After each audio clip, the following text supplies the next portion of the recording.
Hi everyone, कैसे हैं आप सभी लोग और कैसी चल रही है आपकी तैयारी। उम्मीद है कि आप पूरे ज़ोरों शोरों से अपनी तैयारी में लगे होंगे और आपकी इसी तैयारी में छोटा सा कंट्रीब्यूट करने के लिए मैं लेकर के आया हूँ एडजेक्टिव क्लास।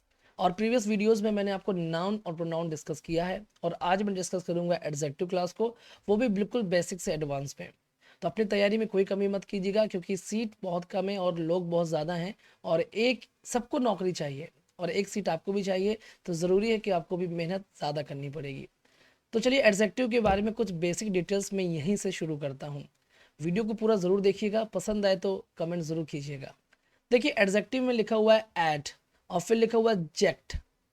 तो ऐड का मतलब होता है ऐड करना और जेक्ट से आप देखेंगे कि जेक्ट जो होता है वो दो जगह आता है, एक तो आता है सब्जेक्ट और एक आता है ऑब्जेक्ट, है ना। इसमें जेक्ट जेक्ट आ रहा है। और सब्जेक्ट और ऑब्जेक्ट क्या होते हैं, तो आपको पता है कि नाउन और प्रोनाउन जो होते हैं वही आपका सब्जेक्ट और ऑब्जेक्ट बनते हैं।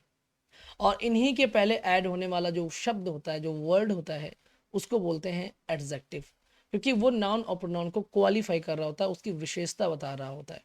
ठीक है, तो इस इतना आपको समझ में आ गया। आगे बढ़ते हैं। तो एडजेक्टिव की डेफिनेशन जो आप पढ़ते आ रहे हैं, आप जानते भी हैं कि an adjective is a word use to qualify a noun और प्रोनाउन। यानी कि जो एडजेक्टिव है एक ऐसा शब्द है जो क्वालिफाई करता है, यानी कि जो विशेषता बताता है किसकी, नाउन की या फिर प्रोनाउन की। अब मैंने कहा कि Ram is a good student, Ram एक अच्छा विद्यार्थी है। तो यहाँ पर गुड क्या है, एडजेक्टिव है और ये किसकी विशेषता बता रहा है, तो ये नाउन स्टूडेंट की विशेषता बता रहा है। स्टूडेंट के बारे में बता रहा है कि गुड स्टूडेंट है। राम कैसे स्टूडेंट है, गुड स्टूडेंट है। तो गुड क्या हो गया, एडजेक्टिव हो गया। फिर लिखा हुआ ही इज ऑनेस्ट और यहाँ पर ही क्या है, तो ही आप जानते हैं कि ही प्रोनाउन है और यहाँ पर ही प्रोनाउन है, तो प्रोनाउन की विशेषता बता रहा है। देखिए कि ही इज ऑनेस्ट, ही कैसा है, ऑनेस्ट है, ईमानदार है। इतनी बातें आपको क्लियर होंगी, बहुत ही बेसिक सी बात थी, आपको पता भी होगी। ठीक है, अब ये क्वेश्चंस, यहाँ से क्वेश्चंस बनते एक नंबर पक्का रहता है। चाहे वो नाउन के काइंड्स पूछ ले, चाहे आपसे प्रोनाउन के काइंड्स पूछ ले, चाहे एडजेक्टिव के, वर्ब के, एडवर्ब के, किसी के भी वो काइंड्स पूछता है और उसमें एक नंबर पक्का है। ठीक है, पिछली बार कंजंक्शन का पूछा गया था, कंजंक्शन से पूछा जरूर जाता है, ऐसा मुझे लगा, मैंने कई प्रैक्टिस सेशंस को देखा है। तो चलिए डिस्कस करते हैं काइंड्स ऑफ एडजेक्टिव के बारे में। एडजेक्टिव में पहले के एडजेक्टिव ऑफ क्वालिटी, यानी ऐसा एडजेक्टिव जो क्वालिटी बताता है किसी भी नाउन या प्रोनाउन की। ठीक है, प्रॉपर एडजेक्टिव यानी व्यक्तिवाचक विशेषण, जो व्यक्तियों से, जो व्यक्तिवाचक विशेषण होता है उसको भी मैं आपको बताऊंगा किस तरह से वो बनता है ना। वो प्रॉपर नाउन से आप देखेंगे बनता है, इसीलिए उसको प्रॉपर एडजेक्टिव कहा गया है। लेकिन उसका प्रयोग जो हो रहा होगा वो एडजेक्टिव की तरह हो रहा होगा। एडजेक्टिव ऑफ क्वांटिटी यानी कि परिमाणवाचक, जो क्वांटिटी की बात करता है उसको आप बोलते हैं एडजेक्टिव ऑफ क्वांटिटी। ठीक है, एडजेक्टिव ऑफ नंबर, जो नंबर की बात करेगा, संख्या की बात करेगा, इसमें भी आप पढ़ेंगे, है ना। चलिए, डिमॉन्स्ट्रेटिव एडजेक्टिव यानी संकेतवाचक, जो संकेत करता है वो आपको मालूम चल जाएगा कि कौन सा एडजेक्टिव है, तो वो जाएगा डिमॉन्स्ट्रेटिव एडजेक्टिव हो जाएगा। फिर मैंने आपसे कहा डिस्ट्रीब्यूटिव एडजेक्टिव, यानी कि जो बांटने का काम करता है, जो विभाग सूचक होता है। हिंदी इसलिए बता रहा हूँ कि बहुत लोग हिंदी जानने की इच्छा रखते हैं, इस वजह से मैं हिंदी भी बता रहा हूँ। ठीक है, अभी मैं इनके बारे में एक एक पॉइंट्स को डिटेल में डिस्कस करूंगा। इंट्रोगेटिव एडजेक्टिव, ठीक है, प्रश्नवाचक जो विशेषण होते हैं वो। पजेसिव एडजेक्टिव यानी संबंधवाचक। तो आपको याद रखना, कैसे याद रखना है, ऐसे आप एक एक दिमाग में बैठाते जाइए कि क्वालिटी बताने वाला प्रॉपर एडजेक्टिव होता है, क्वांटिटी बताने वाला, क्वालिटी क्वांटिटी दो तो आपको याद हो जाएंगे ऐसे ही, प्रॉपर एडजेक्टिव हो गया। फिर नंबर बताने वाला, है ना, और नंबर बताने के बाद में संकेतवाचक, ये आप प्रोनाउन में भी पढ़ते हैं। ठीक है, डिमॉन्स्ट्रेटिव प्रोनाउन पढ़ा आपने, अब ये डिमॉन्स्ट्रेटिव एडजेक्टिव, दोनों में क्या डिफरेंस है वो भी डिस्कस करूंगा। डिस्ट्रीब्यूटिव एडजेक्टिव हो गया संकेत, ये आपका हो गया विभाग वाला। और इंट्रोगेटिव आपने पढ़ा है, पजेसिव मतलब संबंधवाचक, जो संबंध के बारे में बताता है। और वैसे भी मैंने आपको प्रोनाउन की क्लास में पजेसिव एडजेक्टिव और पजेसिव प्रोनाउन के बारे में डिटेल में डिस्कस किया था, दोनों का डिफरेंस भी मैंने आपको बताया था। चलिए ठीक है, तो अब शुरू करते हैं आगे की कहानी। यहाँ से हम एक एक चीज़ के बारे में आराम से समझेंगे। सबसे पहला मैंने लिया कि एडजेक्टिव ऑफ क्वालिटी, यानी गुण बताने वाला विशेषण। जैसे मैंने कहा अ स्मार्ट मैन, तो मैन कैसा है, स्मार्ट है, और ये उसका क्या है, गुण है। ठीक है, ये क्या उसका, इसका गुण है। मैंने कहा अ ब्रेव सोल्जर, तो सोल्जर की विशेषता बता रहा है ब्रेव। तो ब्रेव क्या वर्ड होगी, ब्रेव क्या हो गया, तो आप जानेंगे कि ब्रेव हो गया एडजेक्टिव हो गया। ठीक है, ब्रेव क्या हो गया, ब्रेव एक एडजेक्टिव हो गया, क्योंकि ये नाउन सोल्जर की विशेषता बता रहा है, गुण बता रहा है, गुण के बारे में बात हो रही है। अब देखिए इसमें भी आपको दो पॉइंट बहुत अच्छे हैं, जानना चाहिए। एट्रीब्यूटिव होता है और एक होता है प्रीडिकेटिव। यानी एट्रीब्यूटिव एडजेक्टिव और प्रेडिकेटिव एडजेक्टिव क्या होते हैं वो भी जान लीजिए, क्योंकि टीजीटी पीजीटी या आप टीचिंग एग्जाम में देखेंगे कुछ नए कुछ ऐसे टर्म्स पूछता है जिसके बारे में हम कभी परिचित भी नहीं होते हैं, लेकिन जानना जरूरी है। तो एट्रीब्यूटिव का मतलब क्या होता है कि एट्रीब्यूटिव का मतलब ये गुण बताने वाला ही होता है, लेकिन ये नाउन के पहले यूज होता है। ठीक है, जैसे कि ये स्मार्ट क्या है, ये एट्रीब्यूटिव एडजेक्टिव है। यहाँ पर ये ब्रेव क्या है, ये एट्रीब्यूटिव एडजेक्टिव है। जैसे मैंने कहा Ashoka was a wise king, कि अशोका एक बुद्धिमान राजा था। तो देखिए क्या नाउन है, नाउन के पहले ये दिया हुआ एडजेक्टिव, तो ये जो पहले दिया रहता है एडजेक्टिव उसको बोलते हैं एट्रीब्यूटिव एडजेक्टिव। ठीक है, ये एट्रीब्यूटिव एडजेक्टिव है वाइज। फिर मैं कहा प्रेडिकेटिव एडजेक्टिव, तो वैसे भी आप जानते हैं कि प्रेडिकेट क्या होता है, आप जानते हैं कि वर्ब से लेकर के जितना पार्ट दिया रहता है वो सब क्या होता है, प्रेडिकेट होता है ना। सब्जेक्ट एंड प्रेडिकेट आपने पढ़ा होगा, सब्जेक्ट को हटा करके जितना पार्ट बचता है वो क्या होता है, प्रेडिकेट होता है। तो ऐसे द वेदर इज प्लीजेंट, तो यहाँ पर प्लीजेंट क्या है, एक विशेषता बता रहा है, गुण है, कि वेदर के बारे में बता रहा है कि जो वेदर है, जो मौसम है वो कैसा खुशनुमा है, प्लीजेंट है। तो यहाँ पर प्लीजेंट क्या हो जाएगा, ये भी एडजेक्टिव है, लेकिन उसको अगर पूछ ले डिटेल में कि और क्या कौन सा एडजेक्टिव है, तो आपको बताना है कि ये एडजेक्टिव ऑफ क्वालिटी है। अगर और डीप पूछेगा तो आप बताइए कि ये एक प्रेडिकेटिव एडजेक्टिव है। क्या है, प्रेडिकेटिव एडजेक्टिव है। क्यों, क्योंकि ये वर्ब के बाद दिया हुआ है। तो यानी वर्ब के बाद में आपने क्या सीखा, आपने सीखा कि यदि नाउन के पहले कोई एडजेक्टिव दिया है तो उसको बोलते हैं एट्रीब्यूटिव एडजेक्टिव, और यदि वो वर्ब के बाद कोई एडजेक्टिव दिया है तो उसको बोलते हैं प्रेडिकेटिव एडजेक्टिव। इतना तो आपको समझ में आ गया है ना, इजी था, बहुत इजी था, समझ में आ गया होगा। इसके बाद देखेंगे प्रॉपर एडजेक्टिव, और मैंने कहा कि व्यक्ति से बनेगा। जैसे लिखा हुआ इंडियन कल्चर, यानी भारतीय संस्कृति। तो अब इंडियन जो है वो आप जानते हैं कि ये क्या है, लोग ही तो प्रॉपर नाउन है कि नहीं है। इंडिया क्या है, इंडिया क्या है, प्रॉपर नाउन है कि नहीं है। किसी भी देश का नाम, जगह का नाम, वस्तु का नाम, इंसान का नाम, एनिमल्स का नाम, वो सब क्या होता है, प्रॉपर नाउन होता है। तो ये इंडिया जो है वो प्रॉपर है, और उसी से बना है कल्चर, तो इंडियन कल्चर, तो ये क्या हो जाएगा, प्रॉपर एडजेक्टिव हो जाएगा। ब्रिटिश रूलर, ब्रिटिश जो आप जानते हैं, ब्रिटिश जो है ब्रिटेन से बना है। ठीक है, तो यानी ब्रिटिश रूलर यानी कि ब्रिटिश वाले जो शासक थे उनकी बात हो रही है, तो ये क्या हो जाएंगे, ये प्रॉपर एडजेक्टिव हो जाएंगे। ठीक है, बिल्कुल सिंपल सी बात थी, आपने ये सीखा। और इसके बाद देखते हैं adjective of quantity. Adjective of quantity का मतलब हो गया परिमाणवाचक, और जाहिर सी बात है कि लगे किसके पहले होंगे, नाउन के पहले लगे रहते हैं, क्योंकि नाउन की विशेषता बताते हैं। सफिशिएंट शुगर, अब यहाँ पर शुगर क्या है, आप जानते हैं कि ये अनकाउंटेबल नाउन है। अब आप इसको हम काउंट तो कर नहीं सकते शुगर को, कि एक शुगर दो शुगर, किलो में करेंगे है ना, ग्राम में करेंगे। तो शुगर क्या अनकाउंटेबल नाउन है, और इसके बारे में, इसके परिमाण के बारे में बताने वाला जो वर्ड सफिशिएंट है, ये क्या है, एडजेक्टिव है। कौन सा एडजेक्टिव है, तो एडजेक्टिव ऑफ क्वांटिटी है। ठीक है, समझ में आ गया। नो मैनर्स, मैनर्स क्या होता है, मैंने आपको पढ़ाया है। मैनर्स मतलब देखिए, मैनर मीन्स होता है तरीका, मैनर्स का मतलब होता है जो चाल चलन होता है व्यक्ति का। मैनर्स मतलब कि जो उसका बिहेवियर होता है उसकी बात कर रहा हूँ मैं। तो उसके पहले नो लगा हुआ है, तो नो यहाँ पर क्या हो गया, एडजेक्टिव ऑफ क्वांटिटी है, परिमाण की बात कर रहा है कि उसके पास कोई मैनर नहीं है, कोई मैनर्स नहीं है उसके पास में। ठीक है, तो यहाँ पर नो क्या होगा, एडजेक्टिव ऑफ क्वांटिटी हो गया। इतनी बातें आपको क्लियर हो गई। अब आते हैं संख्यावाचक, यानी एडजेक्टिव ऑफ नंबर की बात करते हैं। ऐसे आपको बहुत एग्जाम्पल्स दे सकते हैं, लेकिन अब बहुत ज़्यादा एग्जाम्पल्स के बारे में बात करना मतलब कि टाइम बहुत ज़्यादा लेना, और ये बहुत छोटी छोटी बारीक चीज़ें जिनको आप जानते हैं, समझते हैं। ठीक है, अब देखिए एडजेक्टिव ऑफ नंबर में संख्यावाचक वो क्या है, जैसे इसमें एग्जाम्पल मैंने लिया कि 5 बॉयज़ और फ्यू गर्ल्स। यहाँ पर कन्फर्म है कि बॉयज़ कितने हैं, 5 है, तो इसको बोलेंगे डेफिनेट, निश्चित है कि 5 बॉयज़ हैं, 3 गर्ल्स हैं, ये क्या है, डिसाइडेड है, निश्चित है। लेकिन मैंने कहा फ्यू गर्ल्स, कुछ लड़कियां। अब फ्यू गर्ल्स मैंने बोला अगर, तो यहाँ पर निश्चित नहीं कितनी लड़कियां हैं, 2 भी हो सकती हैं, 4 भी हो सकती हैं, 8 भी हो सकती हैं। तो ये क्या हो जाएगा, ये इनडेफिनिट हो जाएगा। क्या हो जाएगा, इनडेफिनिट नंबर है। और ये क्या है, डेफिनेट नंबर है। इसमें भी अगर आप डिटेल में जाएंगे तो आएगा कार्डिनल एडजेक्टिव होता है और ऑर्डिनल एडजेक्टिव होता है ना। कार्डिनल एडजेक्टिव, कार्डिनल का मतलब होता है जो नंबर रहते हैं, जैसे मैंने कहा, जैसे लिखा हुआ 2 बॉयज, तो मैंने लिखा 2, और फिर मैं कह दिया काउज, 2 गायें। तो यहाँ पर 2 क्या है, ये कार्डिनल एडजेक्टिव है। और यहाँ पर ऑर्डिनल क्या होता है, मैंने कहा कि सेकेंड चैप्टर।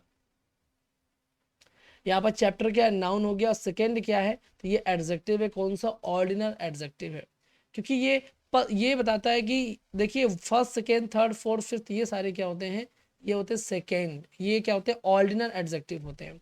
और जो कार्डिनल होते हैं वो क्या होते हैं, जो नंबर्स होते हैं उनको बोलते हैं हम कि वो कार्डिनल एडजेक्टिव है। इतनी बातें क्लियर हो गई। चलिए, वेरी गुड। समझ में आ रहा है कि नहीं, आ रहा है ना। अगर समझ में आ रहा है तो आप छोटी छोटी चीज़ों को मिला करके इतनी बड़ी चीज़ बनाएंगे अभी आगे चल के, कि आपको खुद रियलाइज़ होगा कि हाँ, अब मुझे एडजेक्टिव को मतलब और ज़्यादा डीप पढ़ने की ज़रूरत नहीं, क्योंकि इतना ही मेरे लिए पूरा डीपली है। ठीक है। अब देखिएगा, मैंने कहा कि डेमोन्स्ट्रेटिव एडजेक्टिव यानी कि संकेतवाचक, संकेत की इशारा करने वाला, यानी कि लिखा हुआ है दिस बॉय। अब बॉय क्या नाउन है, नाउन के पहले ये दिस क्या है, तो डेमोन्स्ट्रेटिव है, इशारा कर रहा है। बाकी मैंने दिस, दैट, दिस, दोज, ये मैंने आपको डिस्कस किया है प्रोनाउन के चैप्टर में। अगर आपको कंफ्यूज होते हैं तो आप वहां पर देख लीजिएगा। दैट ग्रुप, ग्रुप को क्वालिफाई करने वाला वर्ड दैट क्या है, डेमोन्स्ट्रेटिव एडजेक्टिव है। दीज पीपुल, दीज क्या है, डेमोन्स्ट्रेटिव, क्योंकि लोग नाउन को क्वालिफाई कर रहा है। दोज कंट्रीज नाउन को क्वालिफाई कर रहा है ना। तो ये क्या हो जाएगा, डेमोन्स्ट्रेटिव एडजेक्टिव है।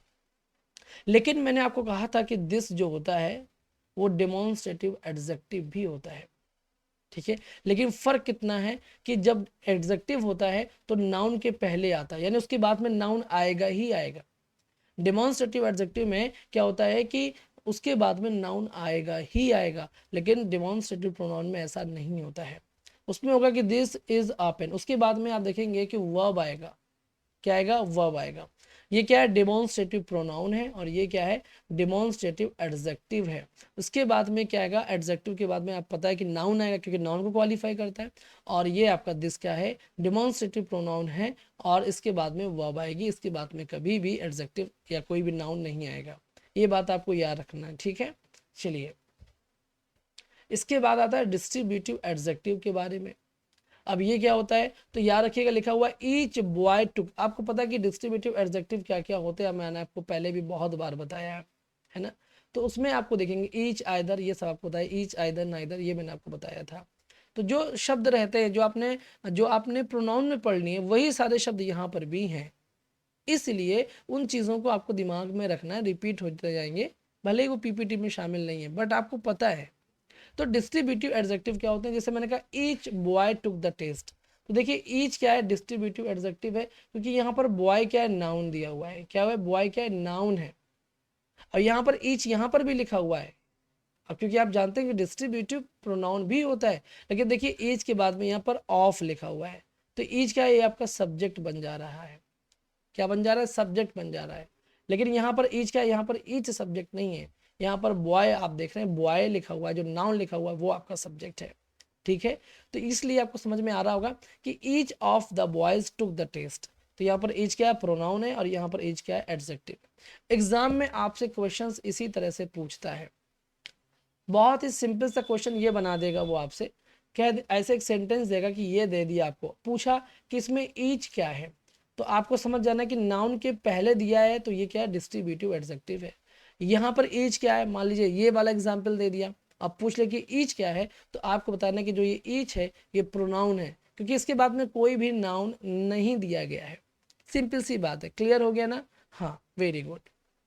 चलिए, अगर इतनी बातें समझ में आ गई तो कोई दिक्कत नहीं है। बाकी ईच के बारे में जानना है तो प्रोनाउन का वीडियो ज़रूर देखिएगा। डिस्क्रिप्शन में आपको पूरी प्लेलिस्ट मिल जाएगी, और उस प्लेलिस्ट से आप कुछ भी अब पूरी वीडियोस को देख सकते हैं। आपको कोई भी प्रॉब्लम आती है मेरे वीडियो रिलेटिंग, कुछ पूछना है, तो एक बार मेरे डिस्क्रिप्शन को विजिट कीजिएगा, वहाँ पर सारी डिटेल आपको मिल जाएगी। ठीक है, आपको कुछ पूछने की नौबत ही नहीं आएगी। बस मेरी विजिट डिटेल पे जाइए और डिस्क्रिप्शन की लिंक, डिस्क्रिप्शन पे जाइए, आपको सारी चीज़ें मिल जाएंगी। अब देखिएगा इंट्रोगेटिव एडजेक्टिव यानी कि प्रश्नवाचक। यहाँ पर आप देखेंगे लिखा हुआ हुज बाइक इज दिस। यहाँ पर बाइक क्या है, नाउन है, और नाउन के पहले ही आया हुआ है तो ये क्या होगा, इंट्रोगेटिव हो गया। ठीक है, देखिए लास्ट में क्वेश्चन मार्क भी है, इंट्रोगेटिव है। तो चूंकि यहाँ पर नाउन के बाद में क्लियर कर रहे हैं हम, नाउन के पहले दिया हुआ है, सॉरी बाद में नहीं पहले दिया हुआ है, तो ये क्या हो जाएगा, एडजेक्टिव हो जाएगा। सिंपल सी बात है ना। चलिए समझ में आ गया। और आप जानते हैं कि यदि ये इंट्रोगेटिव प्रोनाउन होता तो उसके बाद में नाउन नहीं आ रहा होता, उसके बाद में आ रहा होता, क्या आ रहा होता, उसके बाद में आ रहा होता है वर्ब आ रहा होता है। ठीक है, चलिए अगर आपको ये चीज़ पढ़नी है ना तो एक बार प्रोनाउन को पहले वीडियो को, लेक्चर को आप कीजिएगा, क्या कीजिएगा कि सीरीज वाइज पढ़िएगा। ऐसा नहीं कि एक नाउन पढ़ा फिर छोड़ दिया, एडजेक्टिव में आ गए, एडजेक्टिव पढ़ रहे नाउन प्रोनाउन पढ़ा ही नहीं है, ऐसा मत कीजिएगा। अगर मैं आपको सीक्वेंस पे पढ़ा रहा हूँ तो आपको सीक्वेंस पे पढ़ना पड़ेगा। अब आते हैं पजेसिव एडजेक्टिव के बारे में। जैसे मैंने कहा माई होम, होम क्या है, नाउन है, और नाउन के पहले दिया हुआ है तो ये क्या हो जाएगा, पजेसिव एडजेक्टिव होगा। और प्रोनाउन में मैंने पूरा चार्ट बताया था, उस चार्ट में मैंने आपको ये सारी चीज़ें डिस्कस की है। क्लास क्या है, नाउन है, और नाउन के पहले ये क्या हुआ, आवर क्या है, पजेसिव एडजेक्टिव है। तो मुझे पता है कि ये सारी चीज़ें आपको पता होंगी, बट फिर भी क्योंकि एक तरीका होता है कि हम पहले बेसिक पढ़ते हैं फिर एडवांस की तरफ जाते हैं, तो ये बेसिक पढ़ा रहा हूँ मैं भी, फिर एडवांस की तरफ बढ़ेंगे। ठीक है, अब आते हैं कंपैरिजन ऑफ एडजेक्टिव्स, यानी कि एडजेक्टिव्स की तुलना कैसे करनी है हमको वो देखना है। तो आपको पता है कि एडजेक्टिव की डिग्रीज होती हैं, याद रखिएगा एडजेक्टिव की क्या होती है, डिग्रीज होती हैं, और वर्ब की क्या होती है, वर्ब की फॉर्म्स होती हैं। वर्ब की डिग्रीज नहीं होती हैं, वर्ब की फॉर्म्स होती हैं, और एडजेक्टिव की डिग्रीज होती हैं। ठीक है, एडजेक्टिव का प्रयोग 3 डिग्रीज में किया जाता है, आपको पता है वो भी कौन कौन सा, पॉजिटिव, कंपैरेटिव और सुपरलेटिव डिग्री। एक एक एग्जाम्पल देखेंगे आपको चीजें समझ में आ जाएंगी। मैंने कहा she is a good girl, good क्या है तो पॉजिटिव डिग्री है, क्या है ये, पॉजिटिव डिग्री है। She is better than you, better क्या है, आपको पता है कि ये कंपैरेटिव डिग्री है, और ये गुड का ही बना हुआ है, गुड का ही बेटर होता है। ठीक है, और बेस्ट, लेकिन she is the best student of my class, तो ये यहाँ पर बेस्ट क्या हो गया, सुपरलेटिव हो गया। तो गुड क्या है, पॉजिटिव है, और इसी का कंपैरेटिव क्या है, बेटर है, और इसी का सुपरलेटिव क्या है, बेस्ट है। अब इसमें दा लगेगा, दा लगाते ही लगाते हैं, लेकिन सब जगह एक्सेप्शंस भी रहते हैं ग्रामर में, तो वो सारे पॉइंट्स मैं आगे डिस्कस करने वाला हूँ। ठीक है, चलिए तो इतनी बातें क्लियर हो गई यहाँ तक। अब यहाँ से आपको छोटी छोटी चीज़ें पढ़नी है, हालांकि ये आपको पता होंगी, फिर भी जैसे मैंने कुछ रूल्स यहाँ से मैं बताने वाला हूँ कि किस तरह से हम कंपैरेटिव और सुपरलेटिव बनाते हैं। ज़्यादा एग्जाम्पल नहीं लूँगा क्योंकि आपको पता है, मुझे मालूम है, और ये इंपॉर्टेंट है कि आपको इन सब चीज़ों को एक बार बुक से भी पढ़ लेना, क्योंकि बहुत सारे हैं, ये एक बार पढ़ लिया कीजिए। अब लिखा हुआ किसी एडजेक्टिव का कंपैरेटिव डिग्री बनाने के लिए पॉजिटिव डिग्री में ई आर लगा करके सुपरलेटिव में ई एस टी लगाया जाता है। तो देखिए मैं सिंपल से आपको बताऊँ कि आपको करना क्या है। जितने भी सिंगल सिलेबल वर्ड होते हैं, सिंगल सिलेबल, ठीक है, यानी जिनको एक बार में बोला जाता है, ऐसे जितने शब्द आपको मिलेंगे उसमें आपको ई आर लगा करके कंपैरेटिव बनाना है, और ई एस टी लगा करके आपको सुपरलेटिव बनाना है। जैसे कि हाई, हाई वाला नहीं, हाई ऊंचा, तो आपने हाई में ई आर लगा दिए तो बन गया हायर। ये क्या है, सिंगल सिलेबल है, एक ही बार में बोले जाते हैं हाई, ऐसा नहीं हाई, ऐसे नहीं बोलते हैं। हाई, हाई का क्या बनते हैं, ई आर लगा करके बना देंगे इसको, हाई हायर हो जाएगा, और ई एस टी लगा करके हाईएस्ट हो जाएगा। स्ट्रॉन्ग, ठीक है, अब ऐसा नहीं सोचेंगे ये सिंगल सिलेबल से ज़्यादा स्ट्रॉन्ग, ऐसा नहीं, आप जबरदस्ती खींच रहे। स्ट्रॉन्ग क्या है, सिंगल सिलेबल है, और इसके साथ में आप देख रहे हैं कि ई आर लगा करके कंपैरेटिव बना है, और स्ट्रॉन्गेस्ट सुपरलेटिव है। आपको बहुत सारी ये मिल जाएंगे बुक में, किसी भी बुक में आप देख करके पढ़ सकते हैं, जहाँ तक कि 12th के एक्सीलेंट ग्रामर में भी आपको मिल जाएगा। ठीक है, अब इसके बाद में देखिए वही है कि ब्रेव लिखा हुआ है। ठीक है, तो ब्रेव में क्या है कि ब्रेव भी क्या है, सिंगल सिलेबल है। फाइन क्या है, सिंगल सिलेबल है, और आपको वही लगाना है। तो चूंकि इसमें ई लगा रहता है पहले से, इसलिए इसमें आपको सिर्फ आर लगा देना है, और इसमें सिर्फ आपको एस टी लगा देना है। तो सिंपल सी बात है, इतना तो आप एक कॉमन सेंस लगा करके भी आप बना सकते हैं, ठीक है। लेकिन मैं ये बताना चाह रहा था कि सिंगल्स लेवल वाले जितने भी रहते हैं उसमें आप ई आर लगा करके या आर लगा करके, ठीक है, कंपैरेटिव बनाते हैं, और सुपरलेटिव में ई एस टी लगा करके या एस टी लगा करके आप उसको सुपरलेटिव बना देते हैं, ठीक है। अब कुछ डिग्रीज ऐसी होती है जैसे लिखा हुआ है कि अगर पॉजिटिव डिग्री कॉन्सोनेंट में खत्म हो और उसके पहले कोई शॉर्ट वॉवेल आ जाए। शॉर्ट वॉवेल क्या होते हैं? शॉर्ट वॉवेल क्या होते हैं आगे भी बताता हूँ। आए तो कॉन्सोनेंट को डबल करने के बाद आपको ई आर और ई एस टी लगा करके कंपैरेटिव एवं सुपरलेटिव डिग्री बनाना है।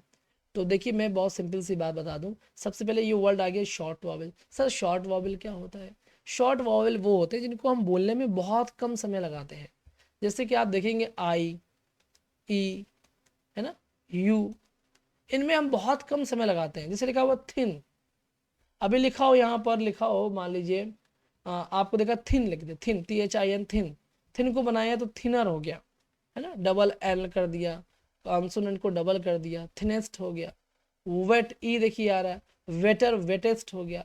और रन होता तो रन, हालांकि रन तो वर्ब है, ठीक है, उसमें नहीं बनाना। मैं एक बात बता रहा हूँ कि एक जो वर्ड मैं बता रहा हूँ कि शॉर्ट वॉवेल क्या होता है उसके बारे में बता रहा हूँ, ठीक है। तो देखिए आई आ रहा, ई आ रहा, ये सब क्या है? शॉर्ट वॉवेल है। तो इनको आपको पता होना चाहिए। ड्राई, ड्राई को कैसे बनाएंगे? ड्रायर, ड्राइस्ट, है ना। वाई हटा करके आप पता है आई ई आ लगा देते हैं, आई ई एस टी सुपरलेटिव लगा देते हैं। हैप्पी, हैप्पियर और हैप्पीएस्ट, वैसे भी क्या सिंगल सिलेबल है, ये भी क्या है सिंगल सिलेबल है, और ये भी क्या थे? सिंगल सिलेबल थे, ये भी क्या सिंगल सिलेबल थे। तो ये बनाने के तरीके अपने अलग अलग हो सकते हैं, लेकिन ये सिंगल सिलेबल में आपको पता है कि आपको लास्ट में आर सेंस देगा, है ना, और लास्ट में ई एस टी वहाँ देगा। अब अगर सिलेबल से ज़्यादा है, वन सिलेबल से ज़्यादा है, मोर देन वन सिलेबल वाले शब्द हैं, तो आपको मोर लगाना है कंपैरेटिव में, और आपको सुपरलेटिव लगाना है मोस्ट लगाना है। क्या लगाना है? मोर लगाना है कंपैरेटिव में, और सुपरलेटिव लगाना है मोस्ट, ठीक है। सिंपल सी बात है। ब्यूटीफुल, और ब्यूटीफुल को बनाया, ये मोर देन वन सिलेबल है, और ब्यूटीफुल को आपने कहा मोर ब्यूटीफुल, और सुपरलेटिव में मोस्ट ब्यूटीफुल। इंटेलिजेंट क्या है? मोर देन वन सिलेबल है, इतना बड़ा शब्द है। और देखिए मोर इंटेलिजेंट, और यहाँ पर मोस्ट इंटेलिजेंट, ठीक है। तो आपको ये भी पता चल गया, सिंपल सी बात है। और कुछ डिग्रीज ऐसे होते हैं जिनमें कोई रूल नहीं होते, यानी कि वो एकदम अलग फॉर्म बनाते हैं, जैसे कि good, better, best, bad, worse और वर्स्ट, है ना। तो ये भी क्या है? ये भी आपको याद रखना है कि किस तरह से किसके क्या बनते हैं। कुल मिलाकर के अगर मैं आपसे कहूँ तो कहने का मेरा मतलब ये है कि आपको ये सारी चीज़ें पता होनी चाहिए कि किसका हम कंपैरेटिव कैसे बनाते हैं और किसका सुपरलेटिव क्या होता है, क्योंकि एग्ज़ाम में इसको लेकर के बहुत कन्फ्यूज़न किया जाता है, कन्फ्यूज़न क्रिएट किया जाता है। और ये आपको पता रहेगा तो आपको दिक्कत नहीं होगी कभी भी, ठीक है। और एक चीज़ मैं आपको बता दूं, वाइज शब्द जो है वो सिंगल सिलेबल है, तो वाइज, वाइजर, वाइजेस्ट होता है, ये तो आपको पता है। लेकिन कभी कभी इसमें मोर वाइज भी कर सकते हैं, यानी वाइज को लेकर के एक एक्सेप्शन आप समझ लीजिए कि इसमें मोर वाइज और मोस्ट वाइज भी कह सकते हैं, ठीक है। बाकी वाइज, वाइजर, वाइजेस्ट होता है वो भी सही है, दोनों सही है। आपको देखेंगे कि आप दोनों आपको मिल जाते हैं कंफ्यूज करने के लिए। तो चूंकि ये एक्सेप्शन है तो पूछा भी जा सकता है, आपको लगेगा देख करके। तो पूरे सेंटेंस को पहले पढ़िएगा, पहले पूरे सेंटेंस को पढ़िएगा कि आपको कहाँ पर एरर समझ में आ रहा है ना। ये कोई एरर नहीं है, ठीक है, ये याद रखिएगा। अब यहाँ से आपको पढ़ते हैं यूज ऑफ फ्यू। हालांकि मैं डिटरमाइनर्स में भी पढ़ाऊंगा तो आपको ये, लेकिन यहाँ पर छोटा सा डिस्कशन कर लेते हैं फ्यू के बारे में। देखिए फ्यू के तीन शब्द होते हैं, फ्यू, आ फ्यू और द फ्यू। जब भी केवल फ्यू की बात कर रहे होंगे, यानी इसके पहले कुछ नहीं लगा है, तो इसकी कोई वैल्यू नहीं है, आप क्यों समझ लीजिए। फ्यू है और फ्यू के पहले कुछ नहीं लगा है, ना कोई आर्टिकल का यूज नहीं किया गया, तो इसकी कोई वैल्यू भी नहीं है, यानी बिल्कुल ना के बराबर, इतना इतना कम कि बिल्कुल ना के बराबर है। लेकिन फर्क क्या है वो समझना है कि few is used with plural nouns, यानी जो फ्यू का यूज हम करते हैं वो प्लूरल नाउन के पहले करते हैं, ठीक है। It indicates a small number of something, it has a negative meaning, यानी इसका एक नेगेटिव सेंस देता है। यानी लिखा हुआ है कि I have read few books, यानी मैंने ना के बराबर किताबें पढ़ी है, मैंने ना के बराबर किताबें पढ़ी हैं। अब देखिए फ्यू लिखा है ना, तो उसके बाद में आपको याद रखना है कि अगर फ्यू है तो उसके बाद आपको प्लूरल नाउन लिखना है। यह भी गलतियां कर सकता है, एग्जामिनर पूछ लेगा आपसे फ्यू बुक लिख देगा, तो फ्यू बुक नहीं होता है, फ्यू बुक्स होता है, ठीक है। याद रखिएगा, क्योंकि ये प्लूरल नाउन के पहले यूज होता है। अब देखिएगा आ फ्यू, अब यहाँ पर ए लग गया है तो आ का मतलब होगा कि थोड़ा सा ज़्यादा, है ना, संख्या में कम है लेकिन है, कुछ है। जैसे अ फ्यू मीन्स सम, यानी कि मीन्स सम यानी कुछ की बात कर रहा हूँ। It has a positive meaning, और उसकी एक पॉजिटिव मीनिंग होती है, मतलब कुछ तो है ना, कुछ तो है, कुछ तो तैयारी है हमारी, तभी तो बैठेंगे एग्जाम में, ठीक है। और वैसे एक चीज़ ये भी बता दूं कि आप कभी भी डिसाइड नहीं कर सकते बहुत ज़्यादा जब तक कि आपके सामने कंप्लीट सेंटेंस ना दिया हो। जब आप एग्जाम में बैठेंगे आपके सामने कंप्लीट सेंटेंस होगा और उसमें पढ़ करके आपको समझ में आ जाएगा कि मुझे फ्यू लगाना है कि अ फ्यू लगाना है कि द फ्यू लगाना है। अगर आप इन तीनों की मीनिंग से परिचित हैं, फैमिलियर हैं, तो डेफिनेटली आप फाइंड आउट कर पाएंगे, ठीक है। ज़्यादा लॉजिक नहीं लगाइएगा, मैं अभी जब प्रैक्टिस करवाऊंगा ना आपको तो चीज़ें क्लियर हो जाएंगी, बिल्कुल टू द पॉइंट क्लियर हो जाएंगी। अब मैंने आपसे कहा कि I have read a few books, इसका मतलब आ फ्यू बुक्स लग गया, इसका मतलब ये हुआ कि हाँ मैंने कुछ किताबें पढ़ी हैं, 2 3 4, कोई गिनती तो है नहीं, फ्यू कोई डेफिनेट तो है नहीं, इनडेफिनेट है, तो हमने कहा कि फ्यू क्या है कि कुछ किताबें मैंने पढ़ी हैं, ठीक है। अब द फ्यू का मतलब होता है कि the few means not many but all of those, मतलब जितना भी है उसमें से जो बात करते हैं हम ज़्यादा की, जितना भी है उसमें से अगर हम ज़्यादा की बात करते हैं तो हम द फ्यू लगाते हैं, ठीक है। जैसे लिखा हुआ I have read the few books that I had, कि मान लीजिए मेरे पास अगर 10 किताबें या मेरे पास 20 किताबें हैं तो मैंने उनमें से 12 14 पढ़ ली हैं। अब एकदम एग्जैक्टली नहीं कह सकते कि हाँ इतनी ही है, ऐसा कोई नंबर नहीं है, क्योंकि ये इंडेफिनिट एडजेक्टिव है, ठीक है। तो द फ्यू मतलब कि जितनी किताबें मेरे पास थी उसमें से मैंने कुछ पढ़ ली हैं, ठीक है, उनमें से मैंने कुछ पढ़ ली हैं। तो याद रखिएगा यहाँ पर द फ्यू का सेंस आता है कि जितना है उसमें से कुछ के सेंस में यहाँ पर आता है, और फ्यू का मतलब होता है बिल्कुल ना के बराबर, और आ फ्यू का मतलब होता है कि थोड़ा सा कुछ, ठीक है। क्लियर हो गया, बहुत सिंपल सी पॉइंट है। अब देखिए यूज ऑफ लिटिल, लिटिल की खास बात सबसे पहले ये याद रखनी है कि ये अनकाउंटेबल नाउन के पहले आता है। किसके पहले आता है? अनकाउंटेबल नाउन के पहले आता है। और अनकाउंटेबल के बारे में आपको बनने बताया कि इसका आप प्लूरल नहीं बनाते, यानी लिटिल के बाद में कोई भी नाउन जो आएगा वो प्लूरल नहीं आएगा, ठीक है, ये आपको याद रखना है। इसीलिए मैं कहता हूं कि नाउन चैप्टर भी पूरा पढ़िएगा, फिर प्रोनाउन पढ़िएगा, देन फिर आप एडजेक्टिव पढ़िएगा, सीधा एडजेक्टिव मत पढ़िएगा। अब देखिए वी यूज लिटिल, मैंने आपको बता दिया कि अनकाउंटेबल के साथ यूज होता है। अब देखते हैं एग्जाम्पल के बारे में। They had little money to spend, यानी उनके पास पैसा ही नहीं है, ना के बराबर पैसा है कि वो खर्च कर सके। मान लीजिए उसे 10 रुपए खर्च करने हैं, अब उसके पास 1 रुपए है, तो क्या फायदा, बहुत बड़ा डिफरेंस है, तो ये ना के बराबर हो गया। आप मार्केट में गए बुक्स लेने के लिए, 250 रुपए की बुक्स है, और आपके पास पैसे ही नहीं है, 2 रुपए आपके पास है, ये 25 रुपए हैं, तो वो भी ना के बराबर ही है इसके कंपैरिजन में। तो ये कोई निश्चित संख्या नहीं होती, ये दिमाग में रखिएगा, ठीक है। बाकी याद रखना है कि फ्यू काउंटेबल नाउन के पहले यूज होता है और लिटिल अनकाउंटेबल नाउन के पहले यूज होता है, ये अभी आपको याद रखना है, ठीक है। आ लिटिल, यानी कि आ लिटिल का मतलब होता है थोड़ा सा, लेकिन अनकाउंटेबल के लिए यूज होता है। तो she saves a little money every month, यानी उसने अगर हर महीने पैसे बचाए हैं तो जाहिर सी बात है कि अगर वो 2000 कमाती होगी तो उसने कुछ नहीं तो कम से कम 200 रुपये ज़रूर बचाए होंगे। और यहाँ पर 2000 कंपैरिजन में 200 रुपये बहुत है, ठीक है। आप यूँ समझिए, ये आप समझिए 500 रुपये बचाए होंगे तो 500 रुपये बहुत है, हालांकि कोई निश्चित संख्या नहीं, बट कहने का मतलब है कि उसने कुछ बचाया है जो कुछ काम आ सकता है, ठीक है। अब यहाँ पर द लिटिल, जो इसका मतलब वही कि जितना भी है उसमें से कुछ के लिए, लेकिन अनकाउंटेबल के साथ में लिखा हुआ the little things you do that make me feel. यहाँ पर आप थिंग्स मतलब वस्तुएं मत समझिएगा, यहाँ पर थिंग्स का मतलब होता है कि जो भी क्रियाएं आपने मेरे लिए की हैं, जैसे कि लिखा है ना the little things you do that make me feel better. मान लीजिए मैं नाराज़ हूँ, या मान लीजिए आपका कोई खास जो है वो बहुत नाराज़ है, अब आप उसको मनाने के लिए आपने बहुत सारी चीज़ें की, 1 2 3 4 5 चीज़ें की, गिफ्ट लाए, उसके लिए जोक सुनाए, डांस करके दिखाया, कहा कि चलो आज हम बर्तन धुल देंगे, कभी कुछ और कह दिया आपने, है ना, उसके लिए आपने कुछ चीज़ें की। तो वही ये कह रहा है कि जो चीज़ें भी आपने की हैं, ठीक है, जिससे कि 10 कर सकते थे, 10 में से आपने 5 7 8 कर दी हैं, तो वो जो सारी चीज़ें आपने की हैं वो उसने क्या किया, मुझे अच्छा फील कराया, ठीक है। तो यहाँ पर द लिटिल का यूज़ करेंगे, ठीक है, क्योंकि ये बता रहा है कि the little things you do that make me feel, मतलब यू डू जो आपने किया है, जितना भी आपने किया है उसमें से जो कुछ भी आपने किया है वो सब क्या है, मुझे अच्छा फील कराता है। तो इस तरह से आप समझ सकते हैं कि आपको यहाँ पर द लिटिल का यूज़ करना था। ठीक है, यू डू का मतलब है कि निश्चित है कि कुछ तो किया होगा, और जब कुछ किया है तो उसमें से कुछ तो आपको अच्छा फील कराया होगा, तो वो सारी चीज़ों की बात हो रही है। तो जब जितना कुछ है उसमें से जब कुछ की बात होती है तो आप अनकाउंटेबल के लिए द लिटिल लगाते हैं और वरना द फ्यू लगाते हैं उसमें काउंटेबल के लिए।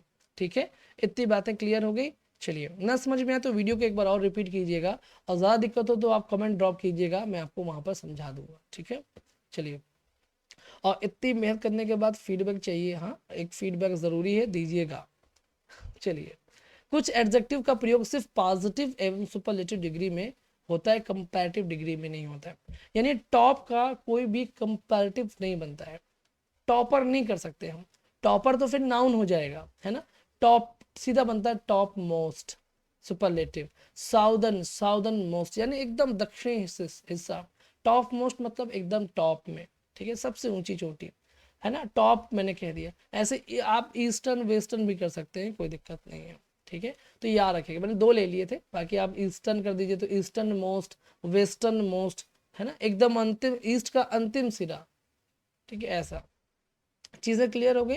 तो ये इनका कभी भी इनका टॉपर दिख जाए ना, गलत है। साउदर्न अगर इसमें ई आ लगा करके वो ऐसे बना दे, ठीक है, तो वो गलत है। स्पेलिंग थोड़ा एरर है, इसमें यू होना चाहिए। ठीक है, एस ओ यू होना चाहिए। ठीक है, साउदर्न होता है, तो ये गलत हो जाएगा, ये नहीं होता। ठीक है, ये याद रखेगा, साउदर्न। ये देखिए यहाँ पर लिखा हुआ ना, यू लगा हुआ है ना, यहाँ पे नहीं लगा हुआ है। ठीक है, ये टाइपिंग एरर है, समझदार हैं आप बाकी।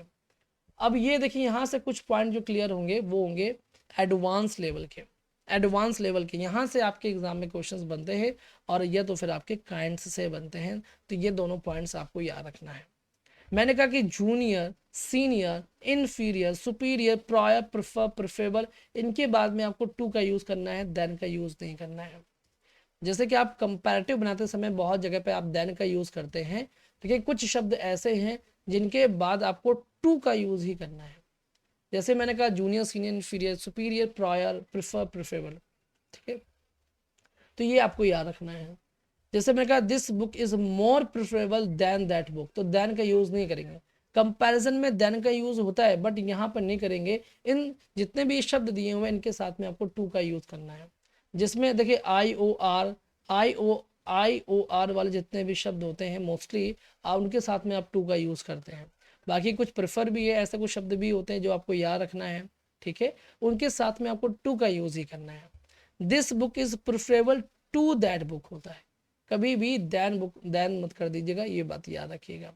हालांकि आपको पता होगा लिखा हुआ प्रेफर के साथ में टू के स्थान पर आप रेदर देन का भी प्रयोग कर सकते हैं। प्रेफर के सेंस की बात कर रहे हैं कि प्रेफर के साथ में आप टू का यूज़ कीजिए, या अगर आप टू यूज़ नहीं करते आपको देन लगाना है तो फिर आपको रैदर भी यूज़ करना पड़ेगा, और रैदर देन लिखेंगे।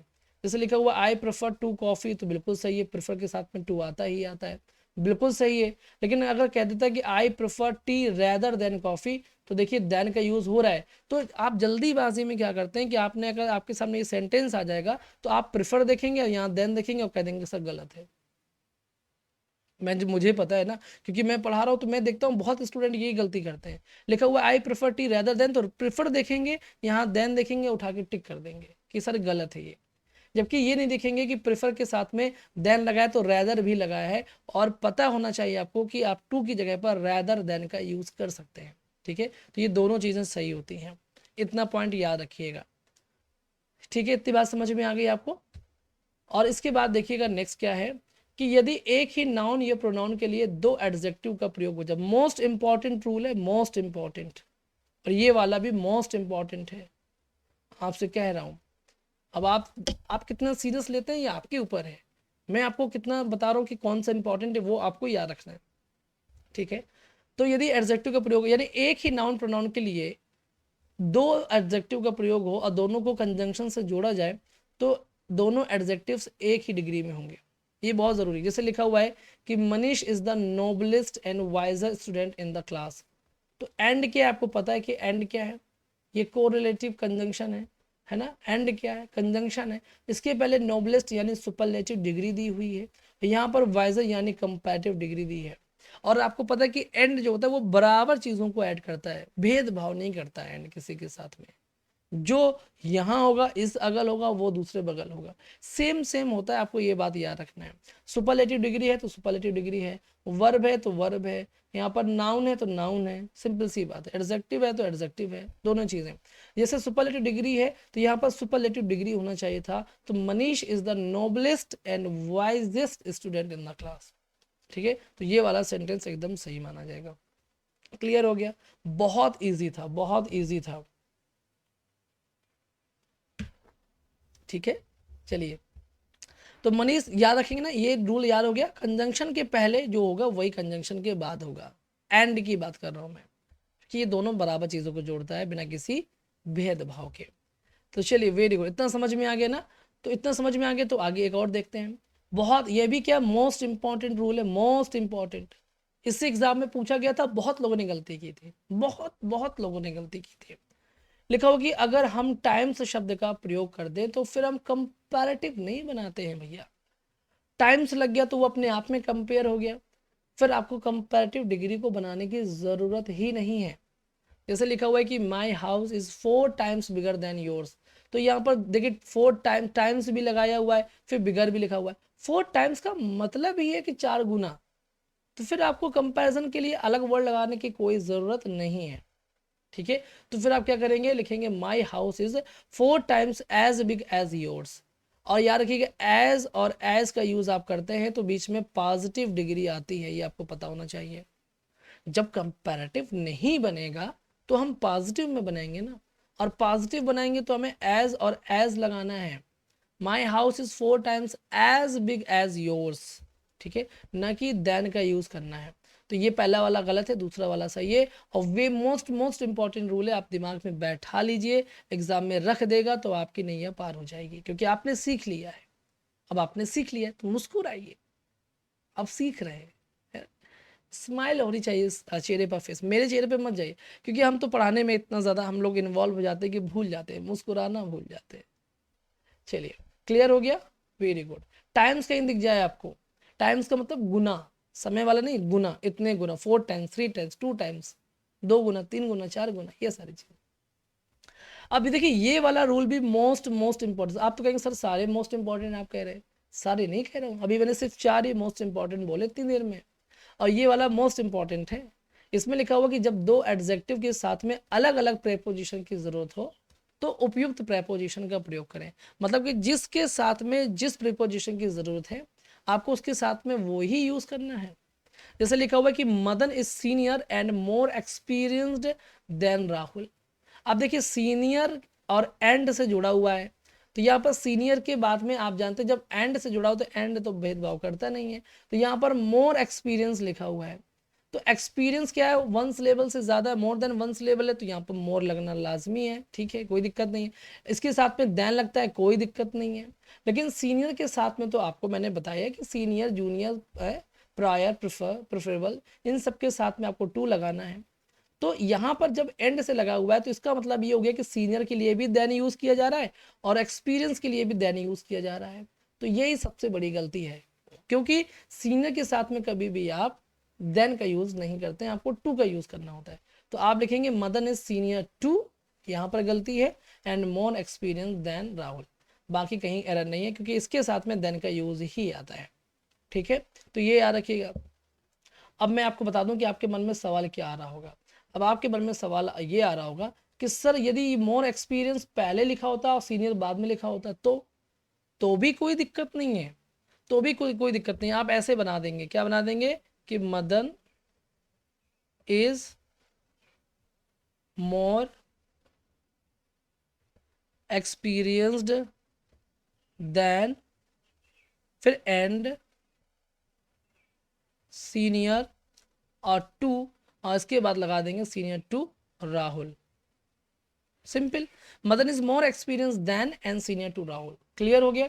तो आपको चीजें समझ में आ गई कि जिस भी एडजेक्टिव के साथ में जिस प्रेपोजिशन का प्रयोग किया जाता है वो उसके साथ में होगा। अगर दो दिए हुए तो जाहिर सी बात है इसका अपना अलग चल रहा है सिस्टम, इसका अपना अलग है, तो उस अलग अलग सिस्टम को आपको याद रखना है। ये बहुत इंपॉर्टेंट है, यहाँ से प्रश्न जरूर बनते हैं। ठीक है। और जितने भी मैंने आपको इंपॉर्टेंट बोला, ये वाला रूल मोस्ट इंपॉर्टेंट, ये वाला रूल मोस्ट इंपॉर्टेंट, है ना, और ये वाला भी मोस्ट इंपॉर्टेंट, और ये वाला भी मोस्ट इंपॉर्टेंट, 4 रूल अभी मैंने मोस्ट इंपॉर्टेंट आपको बोले हैं, वो चारों आपको दिमाग में रखने हैं। हालांकि मैं जितना पढ़ाऊंगा टू द पॉइंट पढ़ाऊंगा, और सारे रूल्स आपके लिए बहुत ही ज़्यादा इंपॉर्टेंट हैं, बस जिसमें ज़्यादा अच्छे प्रश्न बनते हैं मैं उसमें मोस्ट इंपॉर्टेंट बोलता हूँ, तो ये आपको याद रखना है। ठीक है, तो अगर आप एक सीरियस एस्पिरेंट होंगे तो ज़रूर वीडियो को पूरा देखेंगे। मेरा फ़ायदा होता तो मुझे फ़ायदा कमाना होता तो मैं तो आपसे कहता कि भैया कुछ नहीं तो चलिए मैं आपसे चार्ज लूँगा जो भी लूँगा। बहुत बच्चे मैसेज करते हैं, सर आप पेड बैच चला दीजिए मेरे लिए, पेड बैच पढ़ा दीजिए। मुझे नहीं पढ़ाना पेड, मैं फ्री पढ़ाना चाहता हूँ, पढ़िए आराम से। अगर आपको सपोर्ट ही करना है तो आप वीडियो को शेयर कर दिया कीजिए। आपसे कहीं पर फेसबुक में किसी भी सोशल मीडिया ग्रुप में अगर कोई आपसे पूछता है कि ग्रामर के लिए टीचर कौन से अच्छे हैं, तो आप मेरा नाम रिकमेंड कर सकते हैं, और मेरे चैनल का नाम रिकमेंड कर सकते हैं कि आप सिलेक्शन टारगेट ज्वाइन कर लीजिए। वहाँ पर आपको ग्रामर की फ्री क्लासेस मिलेंगी, वो भी पूरा सिलेबस कवर किया जाएगा। तो ये आपका मेरे लिए छोटा सा कॉन्ट्रीब्यूशन आपका हो जाएगा मेरे लिए, है ना। चलिए, तो ऐसे ही आपस में यही हमारा लेन देन है सबसे बड़ा, और क्या है, प्रेम का, विश्वास का। तो आज के लिए इतना काफ़ी है, और इतना काफ़ी है तो मतलब कि मैं आगे फिर लेकर के आऊँगा, इसमें और एडवांस रूल लेकर के आऊँगा। अब आपका एडवांस पार्ट शुरू हो गया है, शुरू आज ही से हो गया है, मैंने 4-5 रूल्स आपको एडवांस भी बता दिए हैं।